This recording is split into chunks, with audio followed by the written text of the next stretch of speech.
Hey, this is Kristina Morros with Get Healthy or Get Dead. I am going to show you guys one of my favorite health hacks that I've been doing for over 20 years. And I used to get bullied for bringing this to work. So all my old colleagues from UAB and all my colleagues from the Netherlands, remember you used to make fun of me for those mason jar salads? Well, I'm about to do a video on how to make them.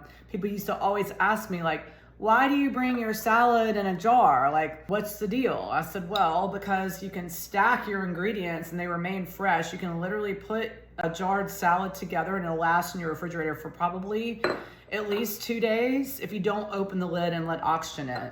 But you have to build it a certain way, so you have to make sure you do it in the right order. So I'm gonna show y'all how to do this. So we're gonna start with our dressing first.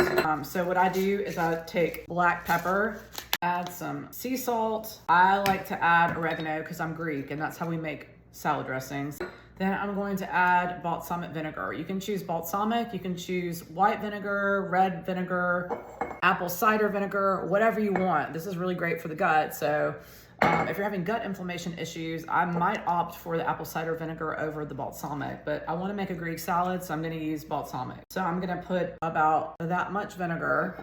I'm going to put 2 times as much olive oil in. So it's a ratio of 1 part vinegar to 2 parts olive oil. It's really important to get that ratio. I learned that from my mom. She taught me that.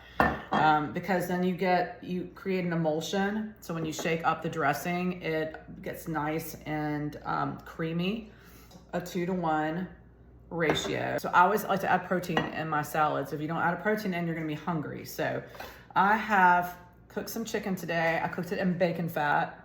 I like to cook my meat and my stuff in lard, fat, butter, all the good fats. So I'm going to add my chicken in next in the jar. And I just basically sauteed in a pan with a little rosemary, thyme, oregano. I finished it off with lemon juice and some olive oil. I finished it with olive oil. I didn't cook in the olive oil. So there's a difference there. So chicken's basically sitting in the bottom. I actually got some frozen soybeans from the Aldi a few weeks ago and I just decided to thaw them and I'm gonna add them to the salad because they are also packed with protein. So then usually what I like to use are cherry tomatoes or grape tomatoes because sometimes tomatoes tend to get kind of mushy when they sit in the dressing too long, but I am going to just use my chopped up farm tomatoes. I have some delicious blend of heirloom tomatoes and those beefsteak tomatoes. So I'm gonna add those in as my next layer. So I have fresh basil from my garden. So I'm just gonna shove the lettuce in the jar next. It's gonna be so fantastic